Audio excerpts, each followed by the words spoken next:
today are to review the preview for those of you who were with us a couple of weeks Audio ago. recording for this meeting has begun. I introduced the overall model and some of the materials and the different resources that go with it, and we focused on the preview strategy. And today we're going to be focusing on Click and Clunk, and we'll also, again, be looking at some classroom resources and probably talk a little bit also about some grouping considerations when kids are working together during reading. And we have a couple of polls. We have such a small group, but I wanted to see who was here, who had been here on the first session. So here you'll see your first poll. Were you at the first PD session, yes or no? Please let me know. And if you weren't, I would just like to know what your role is. And so there are two additional polls, one your role in the school and the grade level that you focus on. Oh, great. We have a secondary teacher, 9 through 12. Wonderful.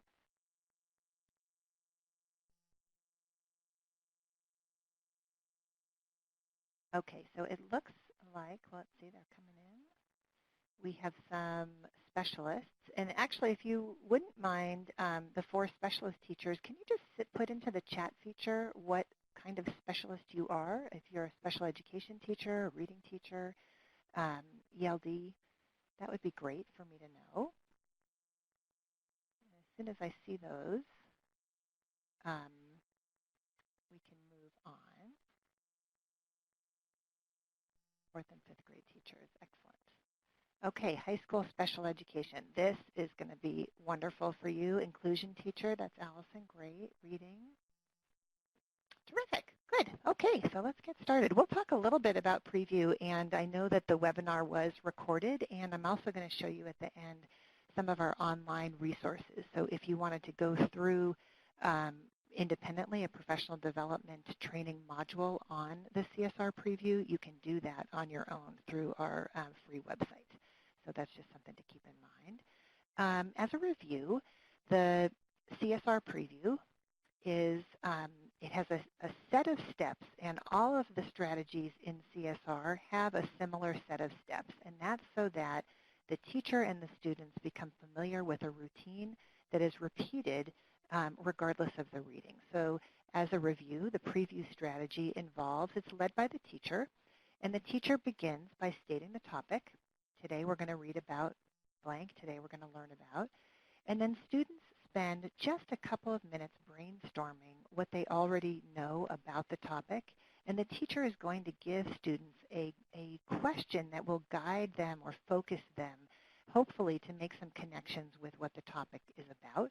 The kids spend about a minute or two, depending on the grade level, just writing anything they can think of that is connected to the brainstorm prompt. And then they turn to a partner or in a small group and they share. And we talked a lot last time about the importance of the sharing in this part of the CSR model. So these are kids a lot of times who are not very successful readers. They don't enter into a reading situation with high engagement sometimes. And by sharing, by writing down, having that think and wait time, having something that is correct to be able to share with your group or with a partner right away really sets the stage for higher engagement in the process throughout reading and, for when things get a little bit more difficult. So the kids will write on their own first, and then they will turn to a partner or a small group and briefly share. And then the teacher might decide to build a bit of background knowledge. But again, we're talking 5 to 10 minutes for a preview. So this is not a 30-minute lecture where the teacher goes through and teaches the students everything that the reading is about. We want the kids to learn from what they read. And in order to do that, they need to be focused. They need to have just a little bit of information. They need to have their interest piqued, and then they are the ones that can learn from the reading. The teacher may choose to present a couple of key vocabulary concepts or maybe introduce a proper noun that is going to be tricky for the kids, and that is done using multiple modalities wherever possible. So you want to think of one way in addition to just saying what the word means and writing what the word means. So it could be a short video, it could be a picture, It could be a demonstration in your classroom, but there's one other way at least that kids can latch on to what the meaning is.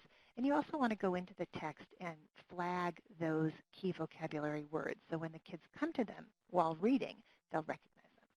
And then the teacher is going to state the purpose for reading, and then it's turned over to the students. So that's the CSR preview, and that one is quick. It takes about 5-10 minutes max. And I think we just had one teacher who tried it, so I don't know, I don't want to put you on the spot, but if you did try it, how did the CSR preview go? What questions do you have, and are there any tips I can offer? So I see that Melissa is typing, and we'll wait to see if she has any thoughts for us.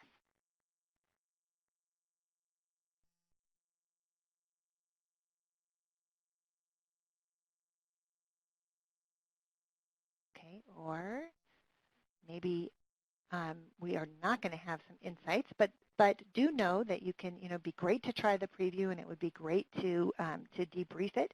And we're going to do the same with Click and Clunk. So we'll get into Click and Clunk today, and then I will suggest that you go back and try it in your classroom, and then we can debrief it in the next session, which is next Thursday.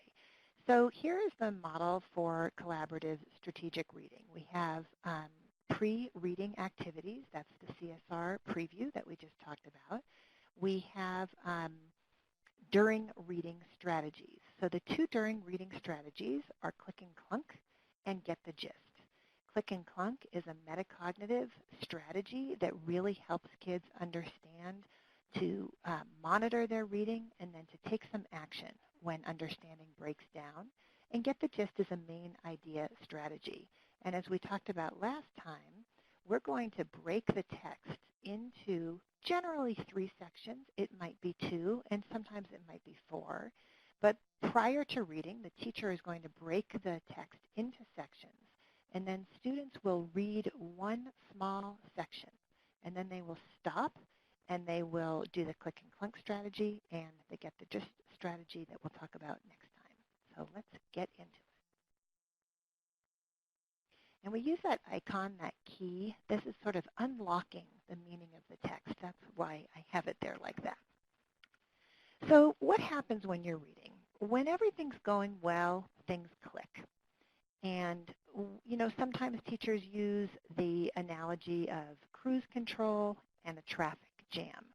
Depending on the age of your students, for older students, I often use a skateboarding analogy. So I say to kids, have you ever heard a skateboard is going along the sidewalk, and you can kind of hear things clicking along when things are going well. Click, click, click as the skateboard goes down the sidewalk. And then maybe the kid wants to do a trick, and the trick involves popping up onto a park bench. And they try it, and it doesn't quite go the way they wanted it to. So what do? They rethink, and they try again.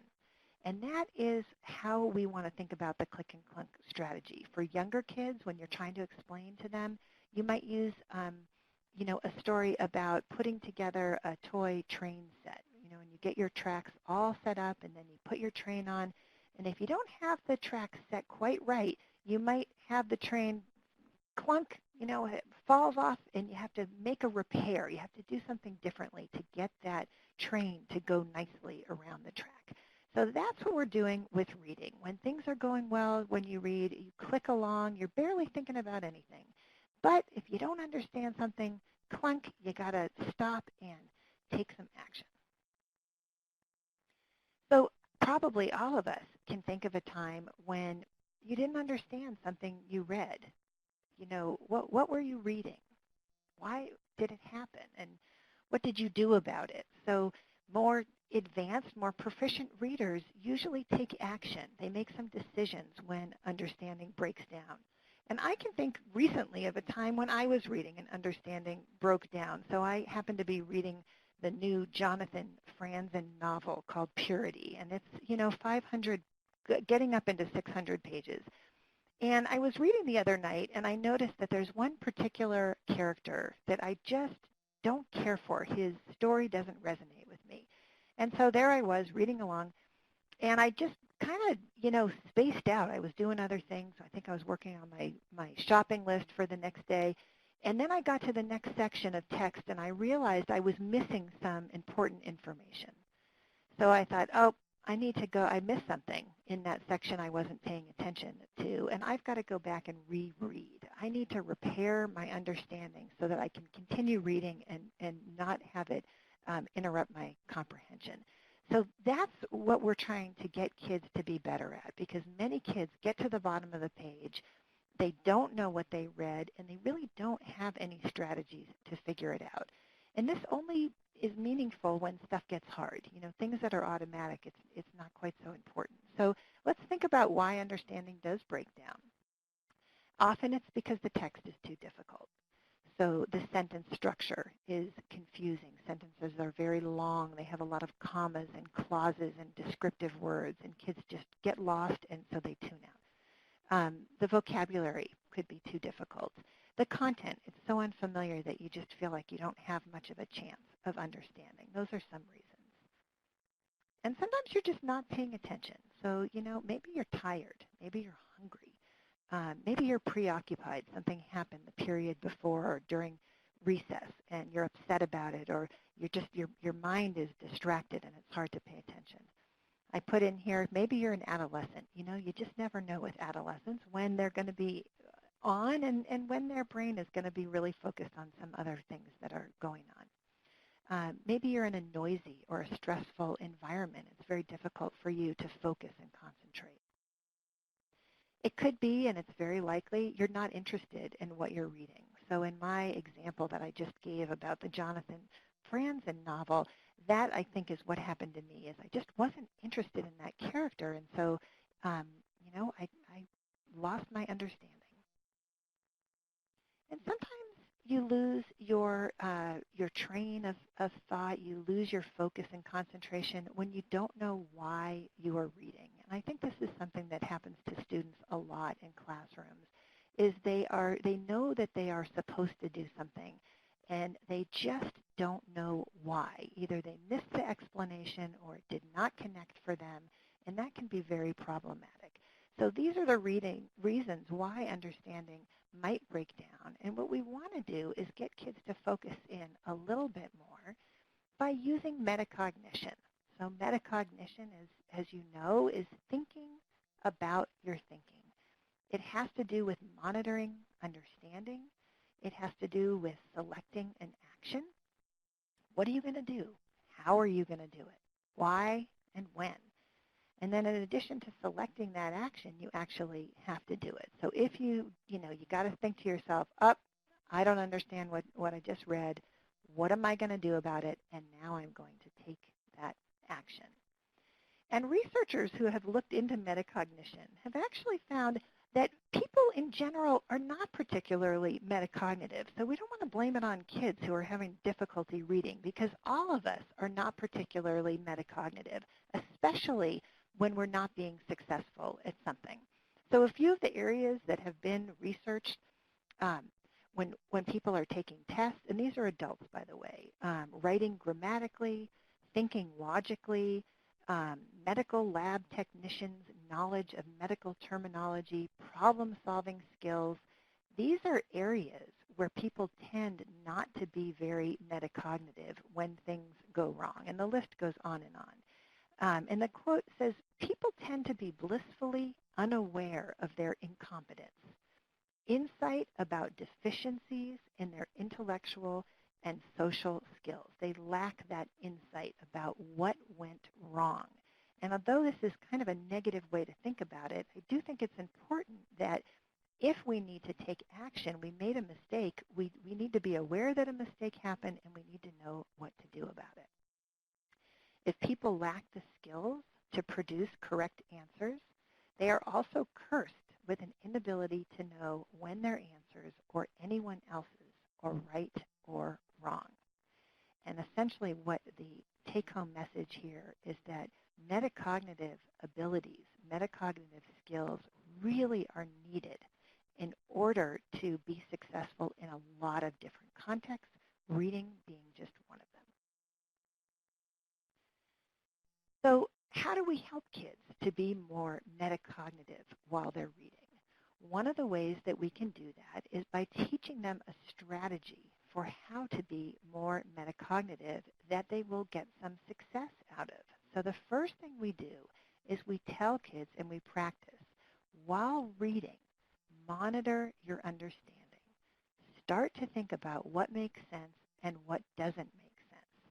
And the click and clunk strategy is kind of a proxy for stopping yourself and doing a self-check about what makes sense and what doesn't.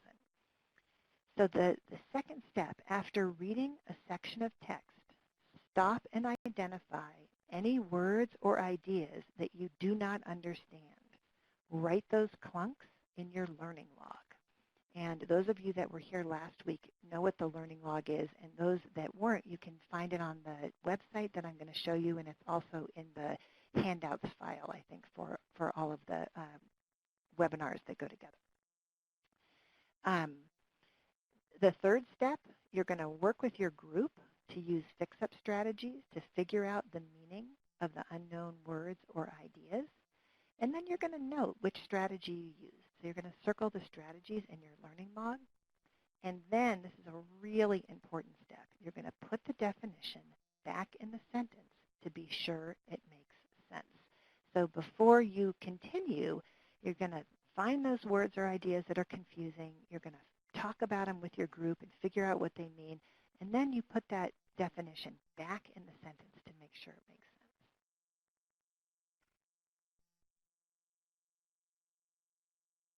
Click and clunk is used during reading. And as I mentioned, students stop and find the meaning of their clunks at the end of each section of text. And this is a text I showed you last time, but you can see how it has already been divided into 3 sections. So section 1 is those first 3 paragraphs, and students would read that entire section, and then they would stop and go back and identify words or ideas that they didn't understand and figure them out. Then they would go on to get the main idea, and then they would move on to reading the next section. So why is click and clunk important? Well, as I said, monitoring understanding and identifying clunks is a metacognitive skill that is essential for comprehension of difficult text. Click and clunk helps students to be more active and engaged readers. It gives them tools for what to do. They're not so helpless when things go wrong. And good readers use different strategies to figure out the meaning of words and difficult ideas while reading. And the idea with Click and Clunk is that although we just present 4 strategies, students will eventually become more resourceful. Sometimes those strategies don't work, but kids who get into the practice of doing something when understanding breaks down will keep looking for something to do because they will be more invested in understanding what they read. For English learners, if you happen to have English learners in your class, it's more complicated to monitor understanding when reading in a second language or an additional language. English learners tend to focus more at the word level than taking in all of the meaning, so they can get hung up on individual words. And Click and Clunk gives several ways to approach unfamiliar vocabulary, including the use of cognates or connections to students' native language. And we'll talk about that in a bit. One of the things to be aware of is what is the role of vocabulary instruction and CSR Click and Clunk. So I want to be sure that everyone is aware that teaching students to use FixUp strategies is just one part of vocabulary instruction. It's a metacognitive strategy that's disguised as a vocabulary strategy, actually, because it's less about the individual words and understanding their meaning than trying to get the meaning overall from the text. Vocabulary instruction, as you know, is most effective when teachers provide explicit instruction, offer multiple meaningful opportunities for practice, and actively involve students in the process. So words that are identified during Click and Clunk can become important vocabulary words that teachers then follow up on and do other activities and provide those multiple exposures throughout the week and over multiple weeks, but just be aware that the understanding that kids will get from those words and ideas during the process of CSR is going to help them with the comprehension. But to really deeply know those words, they're going to have to go further with them. So what is a clunk? A clunk is a word or concept you do not know how to define in the context of the reading. Okay?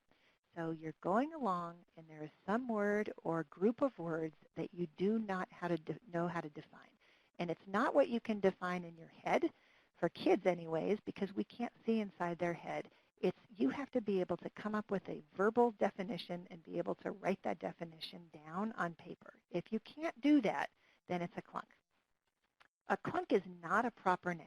So proper nouns are these tricky kinds of places and names that pop up in reading all the time, and things like context clues are not going to help you necessarily figure out a proper noun. So that's not usually a word we tell kids to focus on as clunks.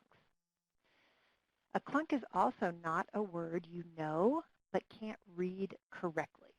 So the example I'm giving here is sergeant. It's kind of a difficult spelling word. And if a student says, oh, I have a clunk, it's the word sargent. And another student says, oh, I know what that is. That's not sargent, it's sergeant. And the kid says, oh, I know sergeant. I just read it wrong. You don't have to continue with coming up with the definition and putting it back in the sentence and so on and so forth. That was just a reading mistake. And if the content knowledge is there, then that's not a clunk. You've just solved that problem and you can move on. Another word that's not a clunk is a word with a definition that is provided somewhere else in the text, like the glossary or a side panel. And this can be a little bit confusing, but I've given you a couple of examples, or one example from a textbook. So on the left is the text. As money poured in to build the new city, rumors of corruption flew. And then in the kind of side panel, this word is defined. Corruption, dishonest or illegal practices, especially involving money. The reason that this is not a good clunk is the way to figure out this clunk is to copy the definition. And as you know, kids can do that very well with zero thinking involved. So they will learn, oh, there's a word, it's underlined, that's probably a clunk. I'm going to copy the definition. I actually don't even have to read it to copy it, and I'm done. And they are no further along with their understanding of the text or the meaning of the word corruption than when they started. So if those words that are in bold and a definition is provided in a textbook or a reading are important, you can handle those as vocabulary terms and teach them using your great vocabulary strategies. But for kids, we want them to identify words that they find are difficult or confusing or that they don't know, and that they can work together to figure out what they mean, not just copy down a definition that they also may not understand. So what are these FixUp strategies? There are 4. The first 2 pertain to using context clues. And as kids go along in school, they really understand what context clues are. What they don't necessarily do is use them to help them understand what the text is about. So for our secondary students, a lot of times we're reminding kids to use a strategy they already have. They just haven't applied it very organically and regularly. So the first strategy, reread the sentence with the clunk and look for key ideas to help you figure out the word. Think about what makes sense. So you can see a lot of this very intentional slowing kids down for a minute. Where is that word again? Let's reread the sentence. Let's think about what makes sense. The second strategy just builds on the first. Reread the sentences before and after the clunk, looking for clues.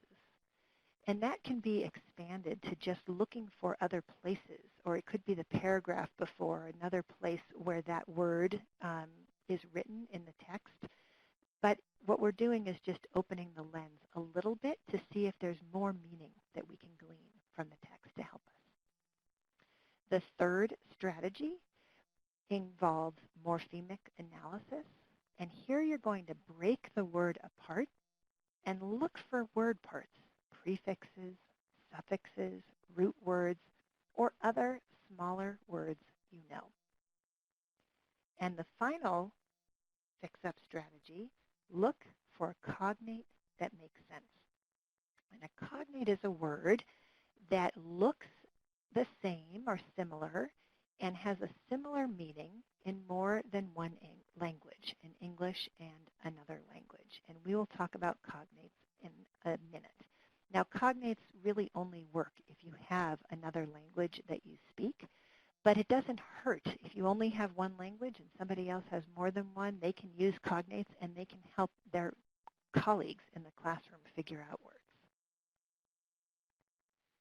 So, FixUp Strategies 1 and 2, reading around the word. And by the way, a student came up with that, these two ways to think about the different FixUp strategies, and I love that. He said, hey, Miss, this is like the first two are like reading around the word, and the second two are reading within the word. And sometimes it helps kids even to visually show them what's happening. Context clues, you're getting bigger, you're widening your lens, and morphemic analysis or cognates, you're really focusing more on that individual word.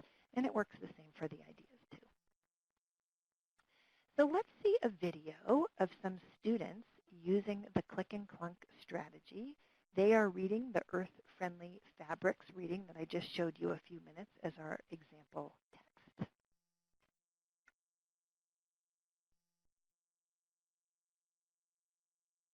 Write down our comments. Yeah, write down our comments.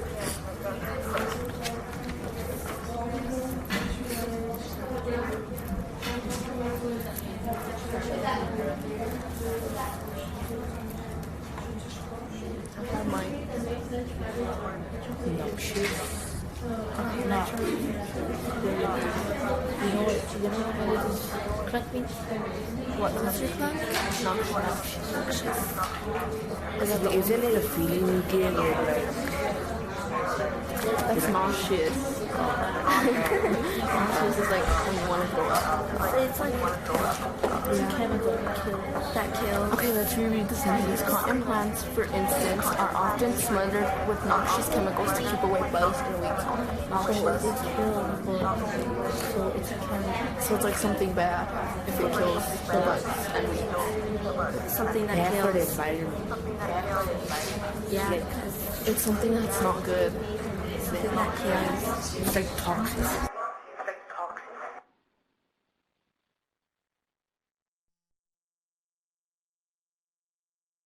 So those were 7th grade language arts students, just to give you a little bit of context.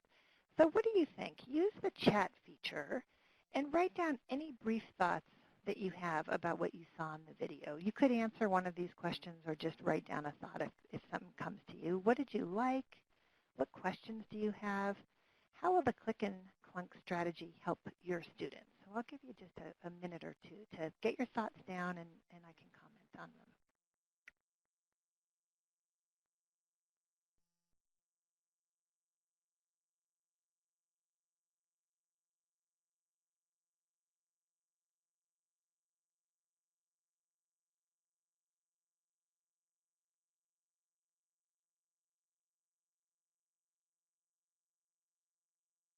So one question that Allison had is, do the students come up with their own words? And I'm so glad you asked that. That's actually really, really important. The idea with this Click and Clunk strategy is that the kids are the ones that are responsible for identifying the words that they are struggling with. And what we see is if teachers give too many clunks to students, it's the teacher guessing, essentially, which words or ideas their kids are going to struggle with.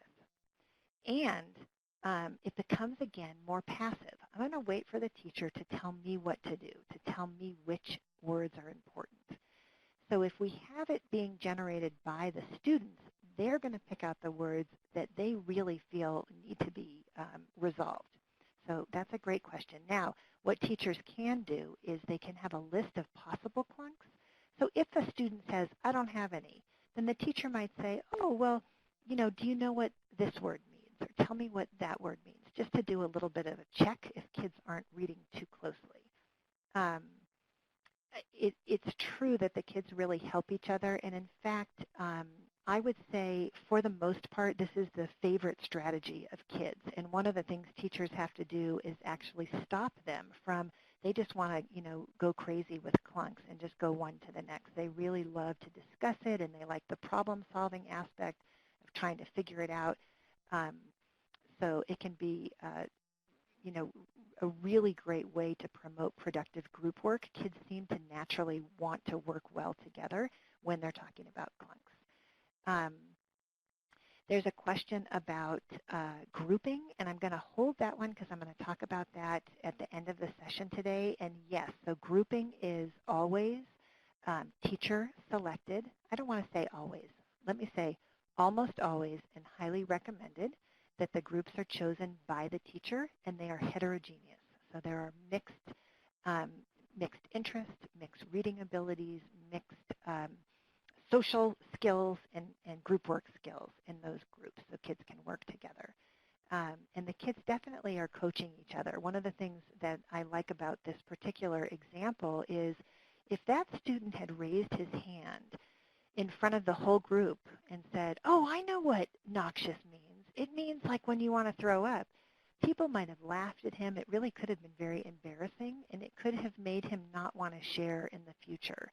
But that little mistake of mixing up the word noxious and nauseous, which is really quite understandable, was handled really well in the group. They had a little laugh over it, and then they moved on.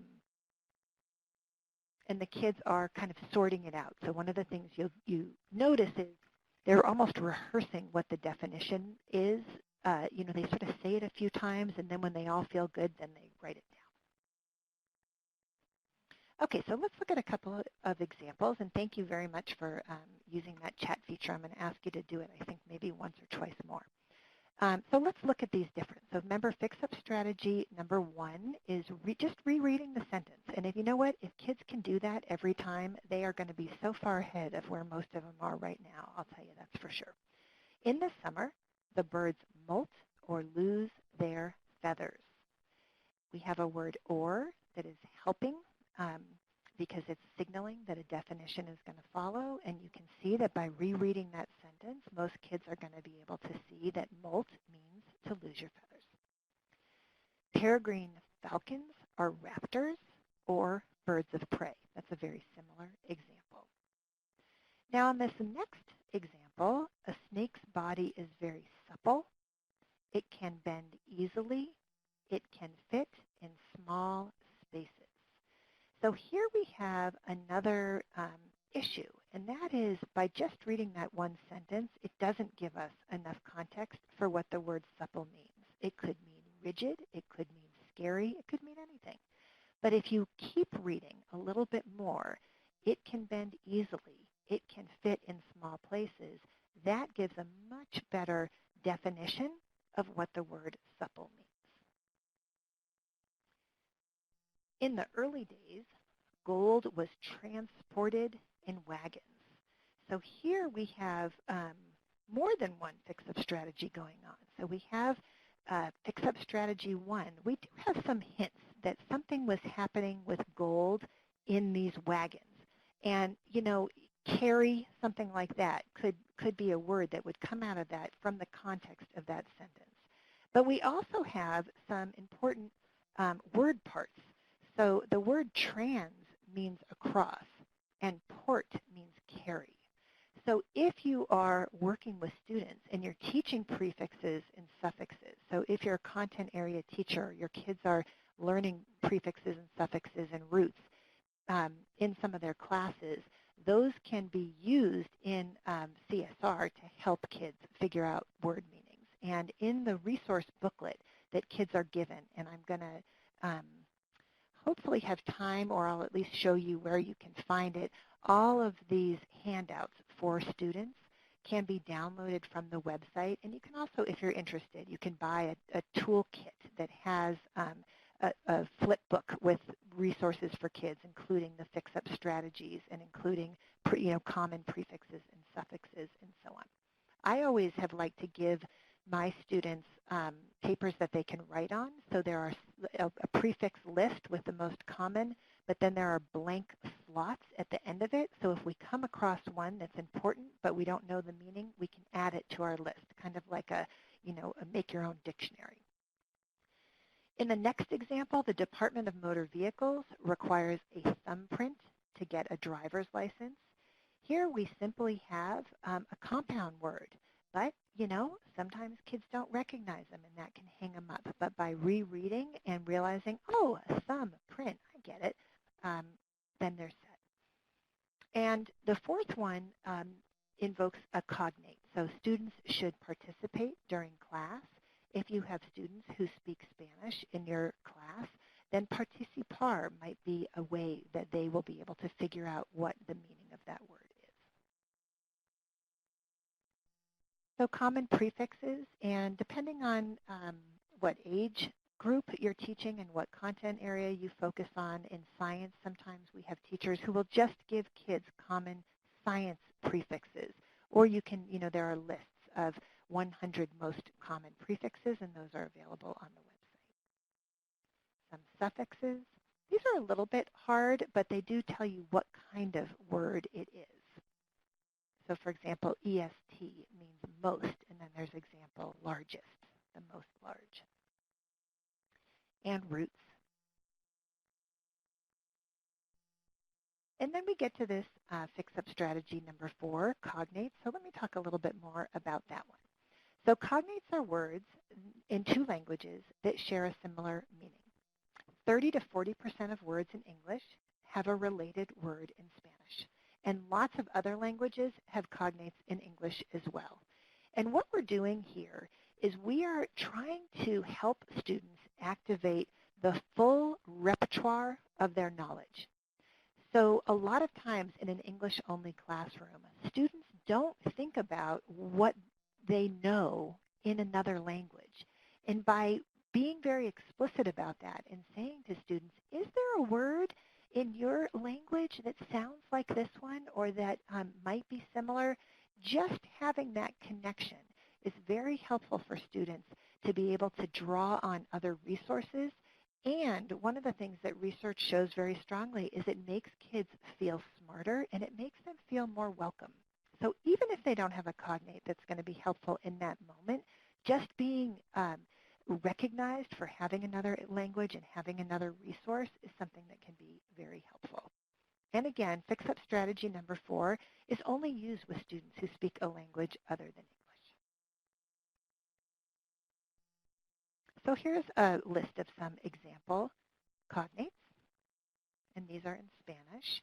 And the resource at the bottom, www.cognates.org, gives lists of cognates in lots of different languages. And typically I tell teachers, we're not asking kids to use a cognate list as a dictionary. It's more a reminder that that resource is available to you. There are also false cognates in Spanish and in other languages as well. So the first one, globe and globo, it's actually, you can sort of see the connection between the globe and the balloon, but it could be confusing. And so the example I have on the bottom, when Louisa looked at the globe, she was surprised to see that Antarctica was so large. So if you thought, oh, I know what globo means in Spanish, it means balloon, then when you remember the last step for Click and Clunk, you put it back into the sentence. So if you did that, when Louise looked at the balloon, she was surprised to see that Antarctica was so large. That doesn't make sense. And so that's an indicator, oh, that cognate might not be that helpful to me. But I gave it a try. And that's the thing with these strategies. You need to be, we all need to be, and we want our students to be savvy strategy users. And that means they try strategies, but they also recognize when they do not work, because there is no for any discipline, any one-size-fits-all strategy. Generally, there are going to be some times when that strategy does not work. So it's your turn to practice. So here is just a very short paragraph. And I have, now I wouldn't do this in the classroom, but since we're practicing, I have chosen the clunk. So here's the sentence. is there a middle ground between an obsession with aging and an intelligent commitment to a healthier lifestyle? How much time, money, energy, and angst should we devote to the fight against senescence? So see if you can use your FixUp strategies, either reading the sentence again or reading all the sentences or pulling that word apart or using a cognate. See if you can figure out the definition of senescence. And please use the chat feature to write your definition and which FixUp strategy might help you figure it out.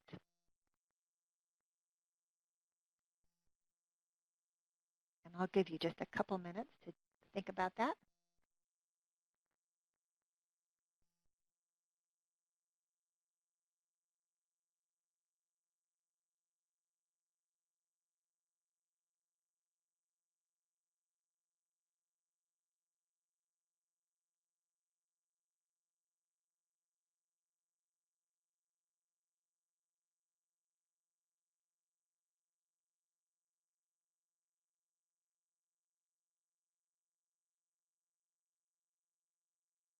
Okay, so we have some people using the FixUp strategy too, so they read both sentences, and you can see that there's kind of a big emphasis on aging in that first part, so it makes sense that we would talk about it in the second part.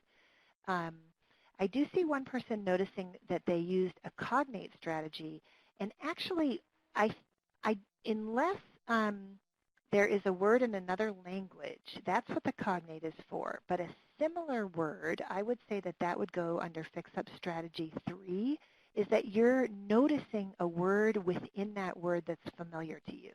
So you're seeing that S-E-N, and you're talking about senile. And that's exactly right. And that senile, the prefix S-E-N means old. So that's where senile comes from. And essent is a root that means beginning to be or showing.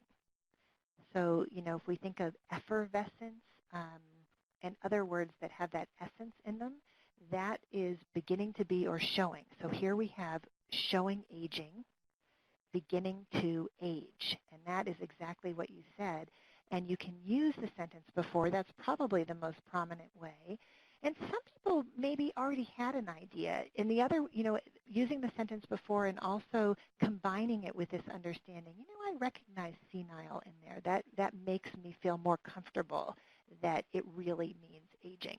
So that's exactly what the kids are doing, is they're combining some different strategies, and kids have different ways of thinking about it. And a lot of times, I didn't ask if any of you knew this word before, but you might have. And so kids will do that too. They will give out a definition. It's still important for the group to talk about it and to put that definition back in the sentence to make sure it makes sense.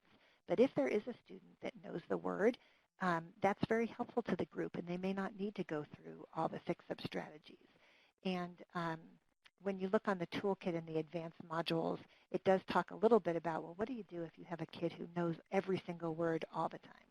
And there's some helpful tips about what to do there. And this was overheard in a classroom, and this is for real. This is in one of our Denver classrooms. So this was a science class, and they were reading out of the textbook, and the piece that they were reading was, the fishermen of Minamata began protesting against Chiso Corporation in 1959. They demanded compensation and that Chiso quit dumping toxic waste. And Daniel says, what does compensate mean? And Alex, and you'll notice he asked about compensate even though it says compensation, so that's interesting that he picked a different version of the word. And Alex, who also speaks Spanish, says, I'm not sure, but I know what recompensa means in Spanish. It means to pay back someone when you hurt them. Oh, so you think they wanted money from the company? And Alex says, yeah, that makes sense. I guess it's pretty cool to be bilingual. And I would not put that in my PowerPoint unless it really and truly happened. And that is what he said. I think at that very moment he realized, wow, I have knowledge because I speak Spanish, and my colleague, my friend, doesn't have that same knowledge, and he is learning from me in science class. And that was a really exciting moment, and that's quite common in CSR. So for those of you that work also with English learners, I wanted to show how this strategy works in classrooms that also have, the classroom we saw before was a mixed classroom with English learners and kids who are native English speakers. In the video I'm going to show you right now, this was a social studies class that was for kids who were learning English, and they spoke all different languages. I think there were maybe like 15 different languages represented in this one class. So here comes the video.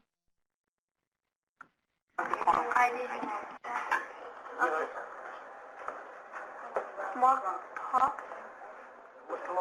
Talk, that one. The fox. It's in. I didn't get it. I think the small talk. Yeah, people like it. Small talk. I think it's the name of the city. Read the sentence. Yeah. Read the sentence. Okay.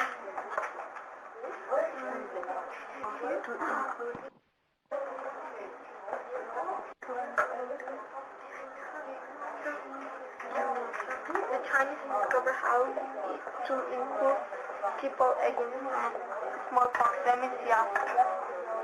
I know that. That means this. So we use strategy 1, right, to figure out it? Yes. Okay. So what strategy did we use? Number 1? Yeah, because we did the sentence and we figure out it. Okay. I have another one. Okay, so insert it. Is this that? This is like putting in. Okay, let's read the sentence. Then they inserted the powder into the nose of the person they wanted to immunize. I think we have to break down the words and we have to figure out from the prefix or the suffix root. Insert the powder into nose. I think they put. To put? Yeah. Listen. And then they put the powder into the nose. Yeah, you do it. Let's put. Okay, so here you can see that we have students who are learning English. You can hear in their fluency when they're reading that they're not as fluent as the students in the first video that we saw. And what's exciting about this is just the tremendous amount of helping behaviors. So you can see kids leaning over to show each other where the word is, and this is a textbook they're reading, and you see them going through and talking with one another. You also may have noticed they're checking. Does that make sense to you? Does that work for you? And there is some going back and forth of kids saying, oh, wait a minute, I'm done with this word. I want to move on to another clunk that I have. But they finished that first one, and then they moved on to the word insert and came up with a nice definition. I love how they put it back in the sentence, and they were really quite convinced, and that was a pretty good definition, actually, of put.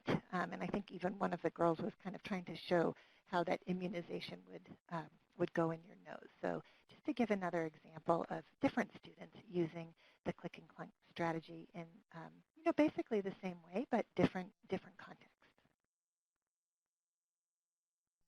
Okay, so let's think about what clunks might your students have. So here is a small text from Time for Kids that I have used with students, and it goes like this. So have you ever remembered something with your nose? Maybe the smell of hot dogs gets you daydreaming about being at a baseball game, or the smell of burnt marshmallows reminds you of a night around a campfire. Scientists know that the sense of smell can trigger powerful memories. Wouldn't it be cool to somehow bottle those memories? That's exactly what perfumer Mark Crames tries to do. His company, Demeter Fragrance, makes more than 200 cents. Imagine every smell in the world as a musical note, Crames told Time for Kids. We try to combine those notes to make a melody. He has created perfumes inspired by Play-Doh, thunderstorms, and even earthworms. So thinking about the students that you teach, just use that chat feature one more time and type in some words you think your kids might find as clunks. Go ahead and do that right now.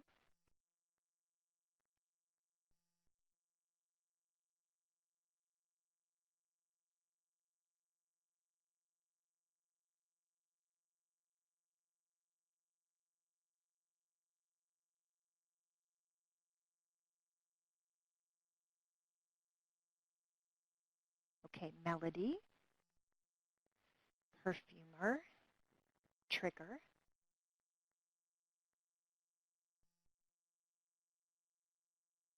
and some people think their kids might not have any clunks. And so then, one note on CSR, so I'm glad there is somebody whose kids would know all these words. You really have to think about a text that is going to be challenging for students when you're doing a CSR lesson. So you think that you're going to be spending about 50 minutes, 45 minutes to an hour going through a text very, very closely and intensely. So a couple of the things to remember are, one, it's got to be important content. Two, it has to be something your kids want to talk about. So if it's really dry and really boring, they're not going to have lively discussions, especially when we get in a couple of weeks to questions. You don't have that many questions if something's kind of boring and straightforward. And then the third thing is to think about the level of text. So it has to be challenging enough that kids are going to either have some clunks or be challenged by the content in other ways. So if you could just pick something up and read it all the way through, you don't have any questions about understanding, then you don't need CSR strategies. That's something that you can read fluently, you can read it pretty quickly, and you could do another follow-up activity on it without much extra work. So that's not a good one for CSR. So really watching what clunks your kids have might be a good way to tell you, am I in the right level? I'm trying to, with Common Core standards, I know in the classrooms that I'm in a lot, they want rigorous is a big word. They want challenging. They want to know that kids are reading stuff that's really meaty, but not too hard. It's not so hard that they're not going to have any clunks. So I would say one of the big contenders as a word that kids might find difficult is the word trigger. And in fact, that is one that when I was working with kids, that one came up because kids know what trigger means in terms of a gun. But it took some thinking for them to think about how that gun trigger is similar to the kind of trigger that would get you to think of, a powerful memory. I even thought powerful memory for some kids could be a clunk. What does it mean to have a really powerful memory or strong memory? And then you have to, when you go in your lesson planning, so you're going to go through the text and you're going to think, what words might the kids have as clunks? And you're going to look at them. And then you need to figure out, can these words be figured out with FixUp strategies? So in the words that I have underlined and the ones that you all have, I actually think most of them probably can. I think melody, there's enough about music and combining notes that kids probably would be able to figure out what melody is. I think trigger could be tricky, but I think most kids could figure it out. Now, I'm not sure. I think maybe perfumer Mark Crames. It's a little funny how the word is describing the person. It's possible that you would pre-teach Demeter fragrance because that could be confusing, or even just go over the name of the person, and that might give them enough information that they could figure out what a perfumer is. But sometimes there are words that can't be figured out. And in that case, if you know that in advance and you go up and the kid has a clunk or a group has a clunk, it cannot be figured out with FixUp strategies, you can just tell them the word. You say, that's a really tricky word and I can't figure out with any of our FixUp strategies how that would help us. Here's what the word means, and you move on. If it's a very, very important word and it cannot be figured out with a FixUp strategy, that might be one that you want to pre-teach in the preview so that the kids don't get tripped up and then not understand the whole section or the whole text because they didn't have this key concept. So you want to have this balance, and in your lesson planning, it's very, very quick to just skim through. And then the other thing you want to do is really look at the learning logs that students produce to figure out what clunks they have and to see if you need to do any additional teaching. Sometimes there's a very difficult clunk and kids don't figure it out while they're reading, and that might be one where you need a little additional instruction. And the ones I just put in orange were the ones I thought maybe you'd want to pre-teach those proper nouns. So what is the teacher's role in all of this? And by the way, that's Click and Clunk.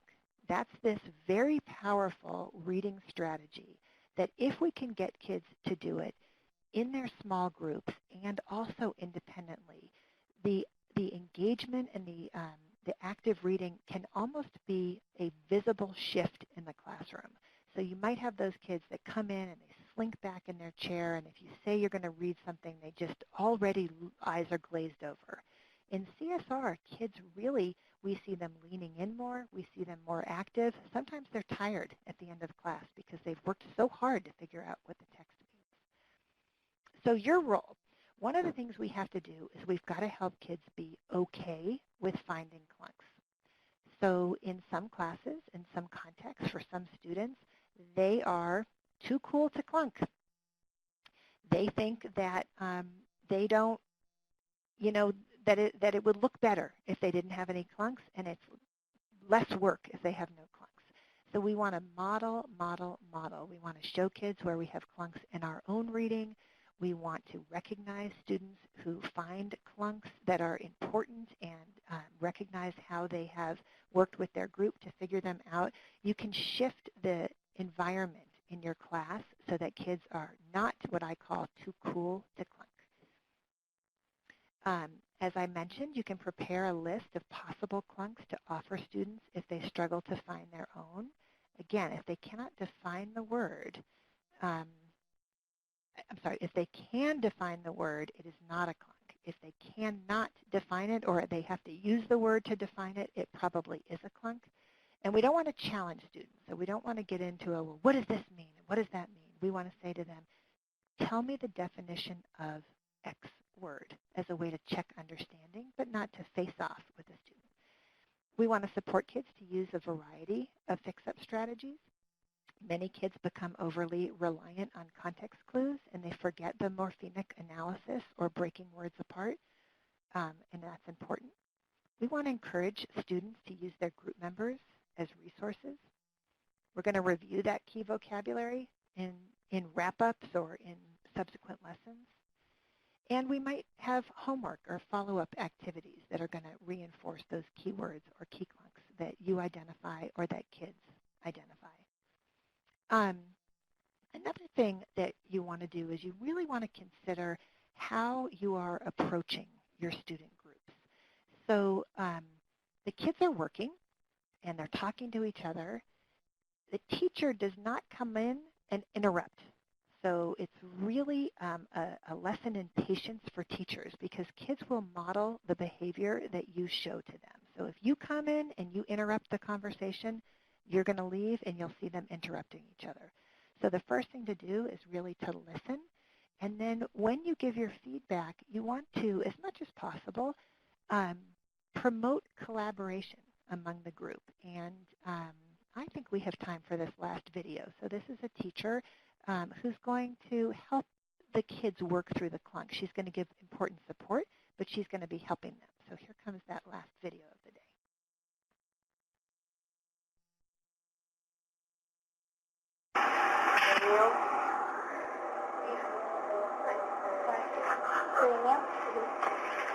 Karina's like, as a person all the time.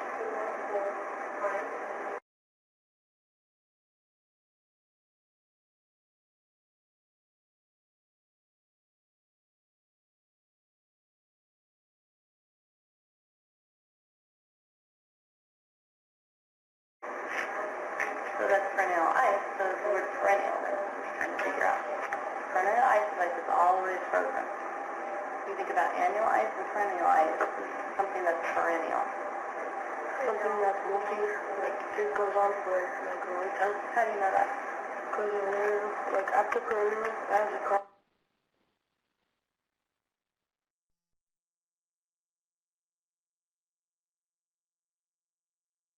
Sounds like maybe we had some trouble with the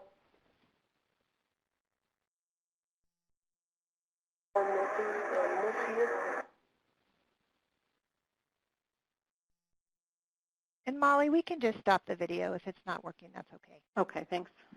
Okay. I apologize. That one had to be shown remotely. But what you see in this one is that the kids are coming up with the definition, but they're unsure, and the teacher is helping them understand what the word means, but she's also helping them define it for themselves. So I think the first question she asks them is, what do you think? And even though that seems like such a basic question, as teachers, sometimes we just come in, we have so much information we want to just tell. But asking the kids what they think, what they've already tried, who is the Clunk expert, what has the Clunk expert already done with the group, those are all very important pieces. And if it looks like the kids are not coming up with the word, it's okay eventually to just tell them. So we don't want to waste everybody's time trying to pull a definition that's not there. But if possible, it's really important to promote that group collaboration. This is a really nice place in the lesson to do that so that the kids really feel valued for the way that they can work together. And that is the Click and Clunk strategy. And I really hope that some of you will get a chance to try it in the next week before we meet and see how it goes. But let me just tell you a little bit, give you a few grouping considerations, because it is important that kids feel comfortable working together and that the group work is productive. And there are a few ways that really support that group work during CSR. So CSR uses a cooperative learning structure that's very similar to Kagan cooperative learning or some of the other traditional models where kids have roles. And even as you are introducing the individual strategies, you already want kids to practice them together. That gives them the feeling that we can work together, we can learn from each other, we're stronger as a group than we are on our own, all of those great group work things. And then at times, if you want to do some progress monitoring and having kids do it on their own, that's fine to see how they can apply the FixUp strategies. But in general, we want them to work together and learn from each other. So when it's time to read, students are going to use their cue cards to guide them through the CSR process. First, the leader begins by asking someone in the group to read. And reading is generally out loud and in small groups. And then other students perform their guiding roles, beginning with the Clunk expert. And if you haven't had a chance to look at the cue cards, they're on the website. And here is the Clunk expert card. So it's a two-sided card. And you can see that it guides. So the first thing the Clunk expert says when you're done reading is, who has a Clunk? Does anyone know the meaning of the Clunk? If no, then they turn the card over. And after a while, the kids rely less and less on the cards. But in the beginning, it's really helpful to guide the process if the kids stick with the script on the card. And the reason is, it will help them really deeply use the strategy, not skip over stuff, and it will also help more kids to actively participate. So when they have used their FixUp strategies, if needed, then they're going to reread the sentence and make sure that definition makes sense, and then they're going to write the definition in the learning log. And again, I'm noting that on the online toolkit, these Clunk cards for students are in the cue cards for students, including the Clunk expert card, are in the student resources. Another thing that many of you may already do, and many of you know, is that when you are using group work, the notion of reflecting on how things went is really important. And we want the teacher to reflect on how the kids are doing, and we also want the kids to reflect. So we have role debriefs for each of the strategies. And sometimes teachers focus on one strategy, and so you might just use the role reflection for that strategy, or you might have each person complete for the role that they had. So for example, on the Clunk group work debrief, kids have to answer.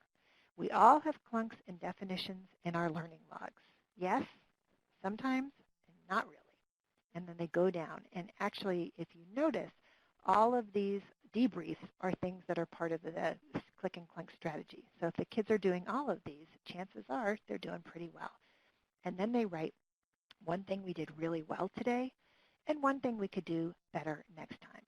And then the teachers can comment. And sometimes teachers will actually add a fourth column, and they will put their own assessment of how they think the kids have done on that particular strategy.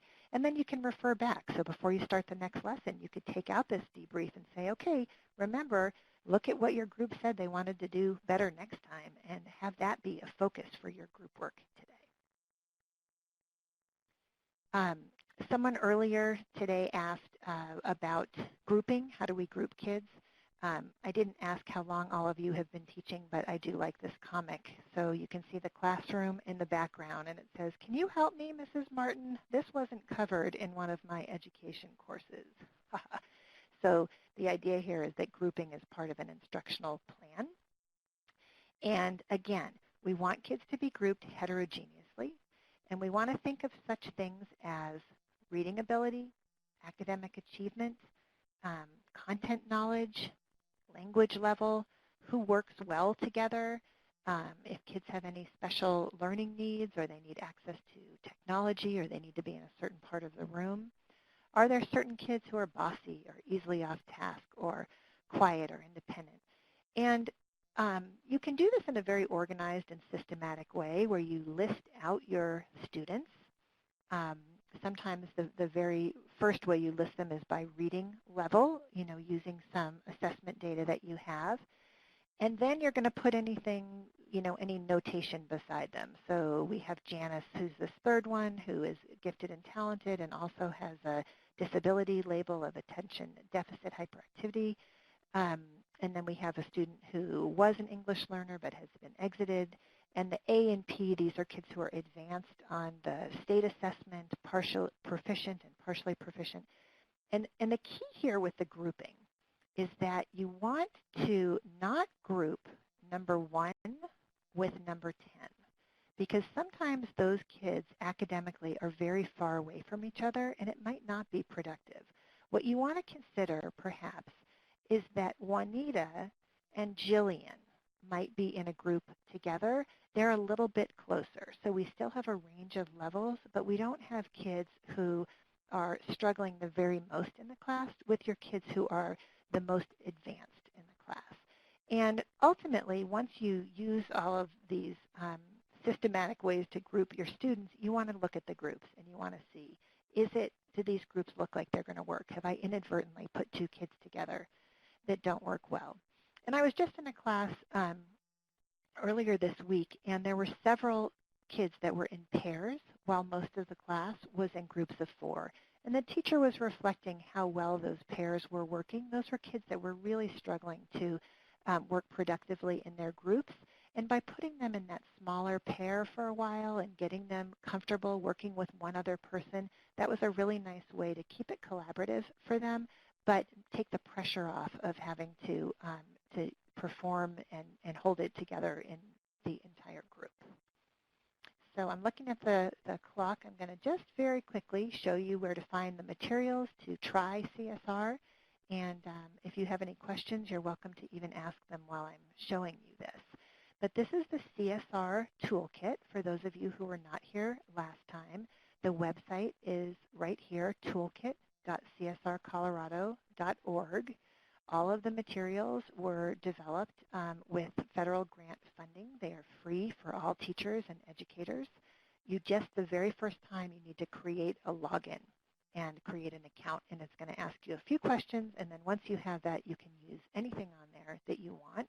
All of the videos I showed today, for example, are on the website. If you want to review Click and Clunk, you can go to the Foundation PD, and that you'll see I've circled the Click and Clunk module, and you can get more information about different pieces and see more videos and examples of students working. And then to introduce Click and Clunk to your students, you want to go to the strategy intro lessons that are in the resources section. And in the Click and Clunk section, there's the lesson guide, there's a PowerPoint, and then the reading that students would use, and you're certainly welcome to switch out and use your own reading. And that's just an example. So it's a pretty short lesson. It's 13 slides. But I'll tell you that one of the things to think with Click and Clunk is take your time. Students need a lot of practice using Click and Clunk productively. Don't be frustrated if they don't use it really well right away. Keep practicing with short readings, in a lot of different ways. On the toolkit, there are some practice sheets and some other mini lessons that you can use if your kids need even more practice. And finally, that notion, just make sure those kids put the definition back in the text to see that it makes sense. For next time, which is going to be next week, we are going to debrief Click and Clunk. So if you've had a chance to do it, I'll ask how it went, and if you have any questions or you want to share any insights. And I'm going to introduce you to the most difficult strategy for students, getting the main idea. It's actually hard for adults also. So next week is going to be a really good session, I think, to help kids get the main idea while they're reading. And we just have a couple of minutes. If anybody has any questions, please feel free to ask them. Otherwise, I think Molly's going to come on and tell you, give you a little bit of information.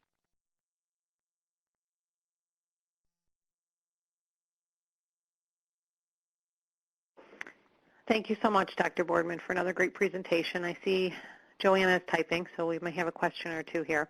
While we're waiting for the questions, I'm going to post the link to the evaluation, so hopefully folks can click on that and take it. It's very brief, and we do appreciate the feedback. And again, please join us next week. We look forward to get the gist, and we'll give it another minute or two. There we go.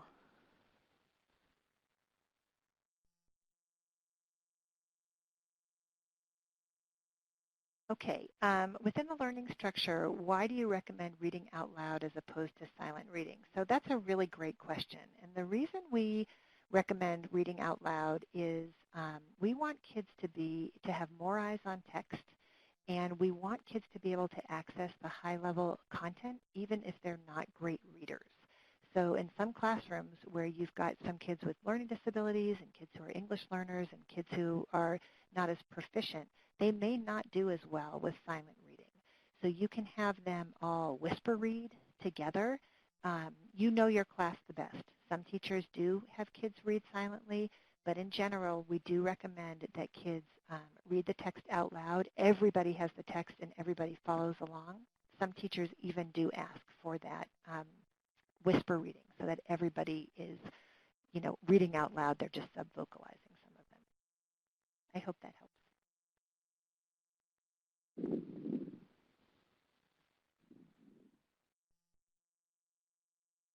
Okay, and I don't know that there's any more questions. Dr. Boardman, if you'd like to stay on for a minute so we can debrief, that would be great. And everyone on, we hope you'll join us next week. Thank you, everybody. Thank you.